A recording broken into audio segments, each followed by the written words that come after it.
Another day in Parliament, another mess in the foyer, another whole bunch of questions about the, well, guess what? Mulroney-Schreiber affair. You think that's all we do? That's all we talk about in this place? Not so. Only in question period do we get this kind of theatrics. But, you know, sometimes in question period, some good stuff happens as well.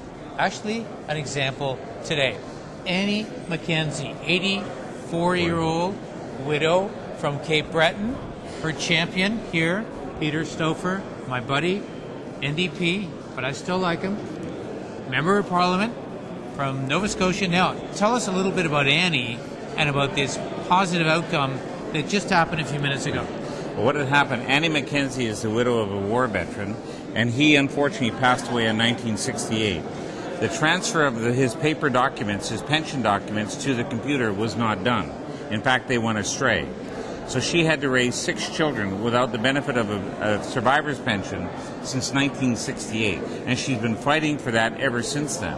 In 2002, the government of the day announced that they did make a mistake, but that was it. She then had to go to federal court with her legal team, and a federal court judge ruled in May of this year that the federal government had a judicial responsibility to pay her that money. She did a press conference yesterday in Cape Breton. She's coming up here tonight to do another press conference with me tomorrow. But we've just found out that the minister has finally relented and agreed to meet with her tomorrow, and that he has ordered his people to talk with her solicitor and settle this issue once and for all. So that's very good news for her. But she shouldn't have to come here to get that done. All right, but I mean, let's deal with this first. What is the lesson of Annie McKenzie?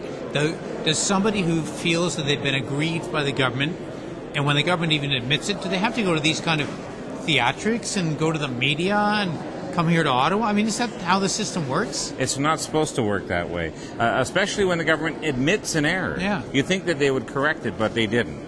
And then it was compounded by a federal court decision. And, of course, the government always says, after a court decision, we need time to analyze the decision. Right. But she's 84 years old. Yeah, I know. She doesn't have all that much time. And she would like to know that her efforts were not in vain. And Annie McKenzie is a great example of someone.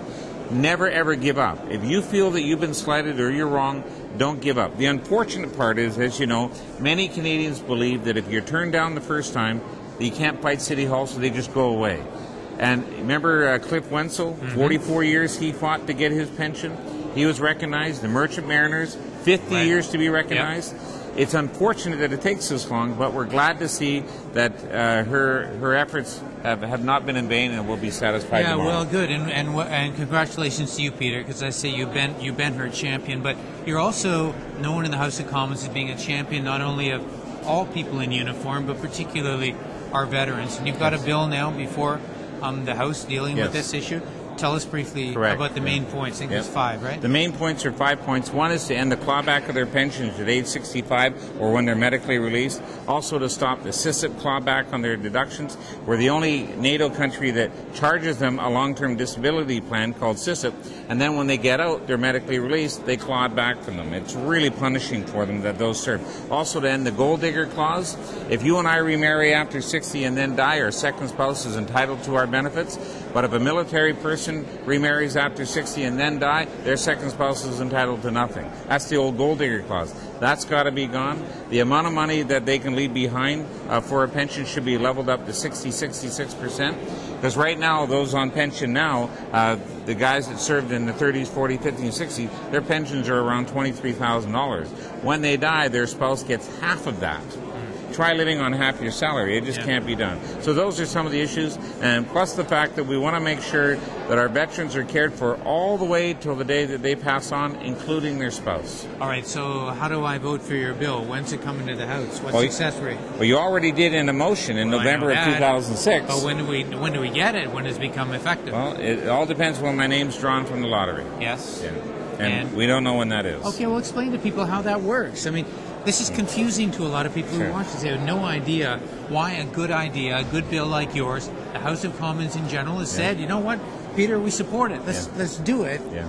But we're not going anywhere. Well, why? Well, as you know, Garth, there's 308 of us, and we all have private members' bills in most cases, and of course you're competing with government bills.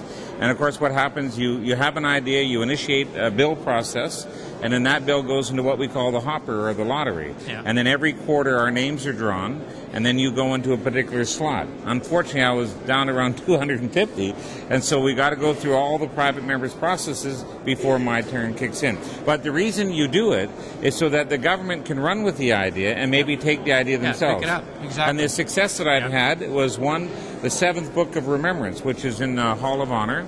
We never had a book for our peacekeepers and those killed in Afghanistan for their names to be up there. I moved a private members bill 2 years ago, and that was adopted by government. Also, the Memorial Cross was a private members bill that used to go to just mothers and wives. Yeah. Now it also goes to fathers and children. And so you can introduce these bills. Hopefully the government will run with it and take the idea for themselves. And how many bills do you have currently before Parliament at the moment? Over 30. 30? Yeah. Is that all? Yeah. And a bunch of motions as well. Oh, man, this guy's amazing. Peter, you know, you're an inspiration to all of us. You're a hard-working member of Parliament, and I think a lot of people around this place who just come and think they're just here to vote and support a party take a lot of lessons from you, because you're here to represent constituents. That's what it's all about. Canadians, sir. right? You got okay, it. buddy. Congratulations. Thank you very much. I appreciate and the time. congratulations on today. All very best. Annie, Thank you. she's coming here tomorrow. God love Annie. I'd like to meet her. I'll get you to do that if you like. We're going to do that. Thanks for watching MPtv.